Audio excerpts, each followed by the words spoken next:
Welcome to be bright channel. आज की इस वीडियो में हम 9th क्लास फिज़िक्स के चैप्टर नंबर 5 ग्रेविटेशन के एक्सरसाइज एमसीक्यूज़ को विद कंसेप्ट मार्क करेंगे। सबसे पहले एमसीक्यूज़ की स्टेटमेंट को रीड करते हैं।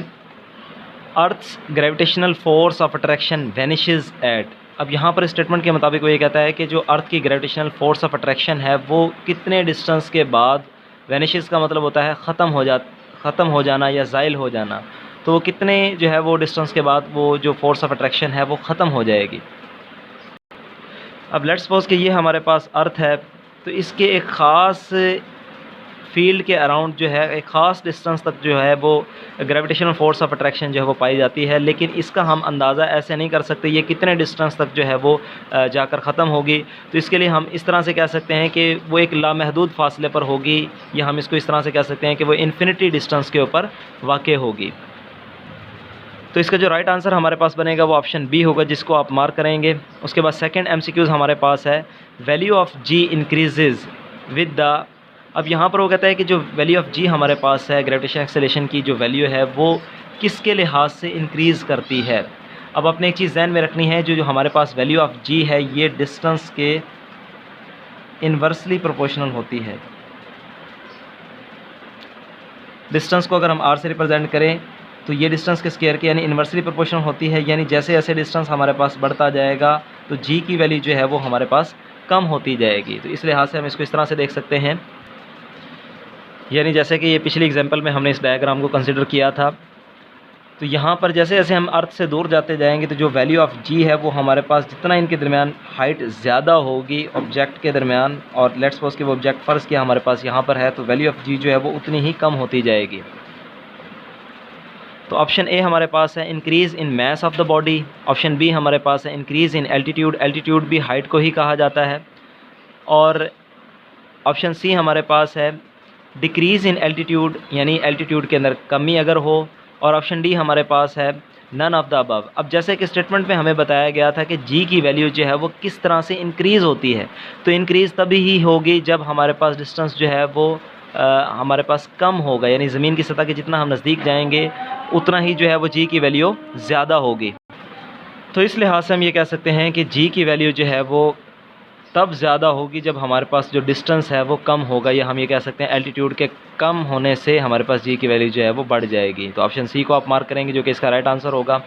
उसके बाद थर्ड एमसीक्यूज़ हमारे पास है, the value of g at a height on height 1 earth radius above the surface of the earth is. अब इस स्टेटमेंट के मुताबिक वो ये कहता है कि अगर हम ज़मीन के रेडियस के बराबर, अगर हम जितनी ज़मीन की रेडियस की हाइट यानी जितना उसका डिस्टेंस है उतना अगर हम ज़मीन की सरफेस से ऊपर की तरफ जाएं तो वैल्यू ऑफ जी में कितना चेंज आएगा, जिसको हम डायग्राम और बुक के रेफरेंस के ज़रिए से देखते हैं। अब यहाँ पर मैंने जो है वो लेट्स सपोज के अर्थ की डायग्राम को ड्रा किया है, तो इसके सेंटर से लेकर यहाँ तक जो डिस्टेंस हमारे पास होगा वो रेडियस ऑफ अर्थ के इक्वल होगा। अब अगर हम इतने ही फासला ऊपर अगर हम ज़मीन की सतह से जाएंगे तो ये हमारे पास जो डिस्टेंस होगा, जो इसकी हाइट होगी वो इक्वल टू 1 अर्थ रेडियस होगी। हम इसको 1 आर से रिप्रेजेंट कर सकते हैं। और अगर इतना ही फासला और ऊपर अगर हम जाएंगे तो ये हमारे पास इक्वल टू आ जाएगा, इन दोनों को अगर हम ऐड कर लें तो ये हमारे पास आ जाएगा 2 अर्थ रेडियस। इतना ही फासला अगर हम और ऊपर जाएँ तो ये जो हमारे पास डिस्टेंस हो जाएगा इसको हम कह सकते हैं ये हमारे पास जो फासला है ये 3 आर या 3 अर्थ रेडियस के इक्वल हो जाएगा। वैसे मैं आपको बता देता हूँ कि जो हमारे पास अर्थ का जो रेडियस है उसकी वैल्यू होती है 6400 किलोमीटर। लेकिन यहाँ पर जो हमें बताया गया है कि हमने सिर्फ जी यानी gravitation acceleration at some height और रेडियस ऑफ अर्थ के दरमियान रिलेशन से जो है वो हमने देखना है कि हम ज़मीन की सतह से कितना ऊपर की तरफ जाएंगे तो जी की वैल्यू जो है वो उस पॉइंट पर कितनी कम होगी।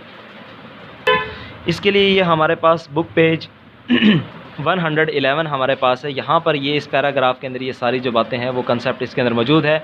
लेकिन हम यहाँ पर जो मौजूद फार्मूला हमारे पास है, gravitation acceleration at some height is equal to universal gravitational constant mass of earth divided by radius of earth plus height का स्क्वायर, ये वाला फार्मूला हम इस्तेमाल करेंगे ताकि उस कंसेप्ट को समझ सकें कि अगर हम 1 अर्थ रेडियस अगर हम ज़मीन की सतह से ऊपर जाते हैं तो gravitation acceleration at some height में क्या फ़र्क पड़ेगा, यानी जी की वैल्यू पे क्या फ़र्क पड़ेगा। अब बुक के मुताबिक मैंने यहाँ पर वो फार्मूला लिख लिया है। अब मैं इस फार्मूले के हवाले से पहले आपको बताता चलूँ, जी हमारे पास ये यूनिवर्सल ग्रेविटेशनल कांस्टेंट है जिसकी वैल्यू जो है वो फिक्स होती है, ये भी एक कांस्टेंट वैल्यू है, जबकि मास ऑफ अर्थ हमारे पास जो है ये भी एक कांस्टेंट वैल्यू है। तो अगर हम देखें तो बेसिकली हमने ग्रेविटेशन एक्सेलेरेशन और ये हमारे पास जो रेडियस ऑफ अर्थ और हाइट का स्क्वायर है, इसके दरमियान हमने रिलेशन जो है वो इसके ज़रिए से हम अपने MCQs को सॉल्व कर सकते हैं। तो इसको मैं इस तरह से भी लिख सकता हूँ, इनको मैं इग्नोर कर देता हूँ क्योंकि ये कांस्टेंट वैल्यूज़ हैं, यानी यहाँ पर मैं 1 लिख देता हूँ और यहाँ पर r+h²।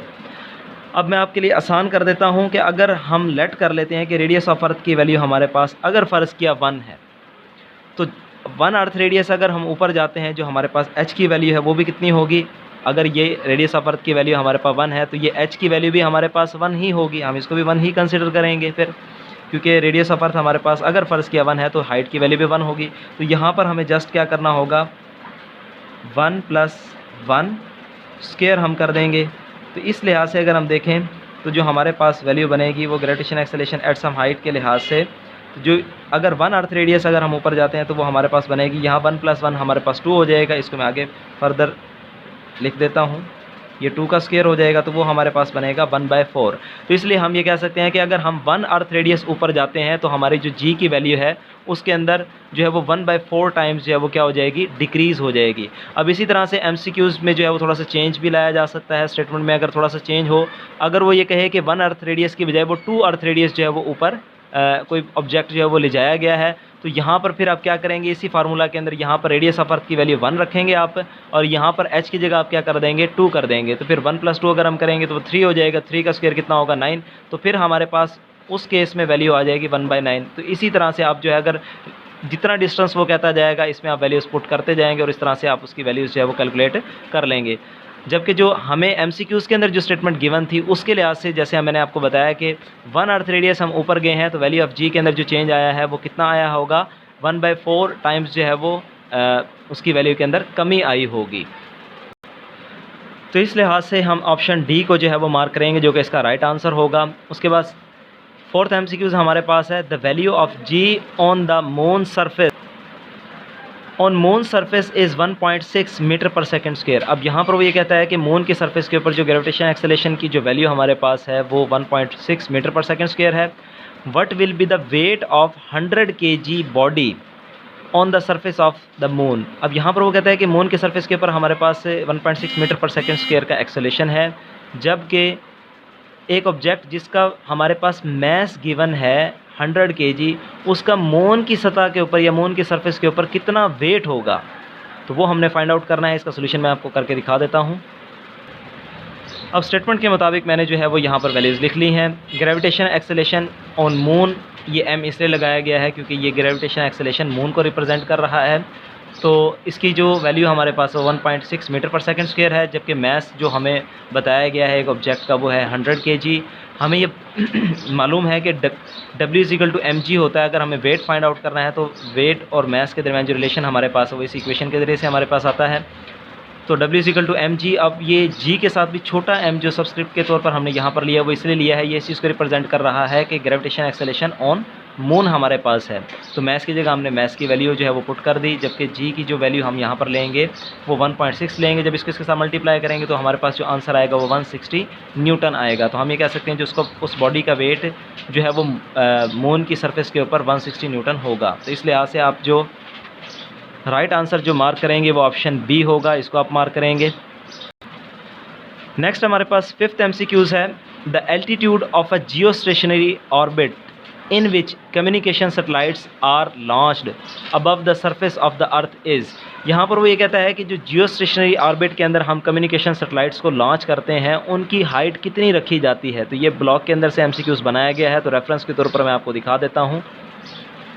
ये हमारे पास पेज नंबर 112 पर ये बॉक्स मौजूद है। यहाँ पर ये बताया गया है कि जो जियो स्टेशनरी सैटेलाइट्स होते हैं उनका जो डिस्टेंस होता है, उनके ऑर्बिट का जो डिस्टेंस होता है वो हमारे पास 42,300 किलोमीटर होता है। तो इस तरह से जो हमारा राइट ऑप्शन बनेगा वो ऑप्शन डी होगा, इसको आप मार्क करेंगे। उसके बाद 6th MCQs हमारे पास है, the orbital speed of a low orbit satellite is. अब यहाँ पर वो ये कहता है कि जो लो ऑर्बिट सैटेलाइट्स हमारे पास होते हैं, लेट्स सपोज कि जिस तरीके से ये हमारे पास अर्थ है और अर्थ के बिल्कुल नज़दीक जो सैटेलाइट रिवॉल्व कर रहे होते हैं उनकी ऑर्बिटल स्पीड कितनी होती है, तो वो हमने बतानी है। इसके लिए रेफरेंस के तौर पर मैं बुक पेज आपको बता देता हूँ। ये हमारे पास बुक पेज है 113। यहाँ पर ये बात लिखी गई है, a satellite revolving around very close to the earth has speed of, orbital speed यहाँ पर बताया गया है 8 किलोमीटर पर सेकेंड है। अब बच्चे इस MCQs के अंदर जो है वो कंफ्यूज हो जाते हैं। यहाँ पर अब यूनिट आपने गौर से देखना है, यहाँ पर 8 किलोमीटर का इस्तेमाल किया गया है, किलोमीटर पर सेकेंड है। जबकि MCQs के ऑप्शन के अंदर अगर हम देखें, ऑप्शन ए हमारे पास है 0, ऑप्शन बी हमारे पास है 8 मीटर पर सेकेंड, ऑप्शन सी हमारे पास है 800 मीटर पर सेकेंड और ऑप्शन डी हमारे पास है 8000 मीटर पर सेकेंड। अब वहाँ पर जैसे कि मैंने आपको बताया था कि 8 किलोमीटर पर सेकेंड है, तो यहाँ पर अगर हम देखें तो यहाँ पर सिर्फ 8 मीटर लिखा हुआ है, तो इसलिए यहाँ से ऑप्शन क्या होगा, गलत होगा। ऑप्शन सी जो है वो 800 मीटर पर सेकेंड है, ये ऑप्शन भी गलत होगा। जबकि अगर हम किलोमीटर को मीटर में अगर हम चेंज करें, 8 मल्टीप्लाई बाय 1000 करेंगे तो ये 8000 आएगा हमारे पास, और मीटर पर सेकेंड, तो ये ऑप्शन जो डी है वो इसका राइट आंसर होगा, क्योंकि वहाँ पर और यहाँ पर यूनिट जो है वो सेम नहीं है, तो इस लिहाज से जो डी ऑप्शन है वो हमारा राइट आंसर होगा। उम्मीद है आपको मेरी वीडियो जो है वो पसंद आई होगी। अगर आपको मेरी वीडियो पसंद आई है तो मैं आपसे गुजारिश करूँगा काइंडली मेरी वीडियो को लाइक करें, मेरे चैनल को सब्सक्राइब करें, ज़्यादा से ज़्यादा दूसरे लोगों तक शेयर करें। Thank you.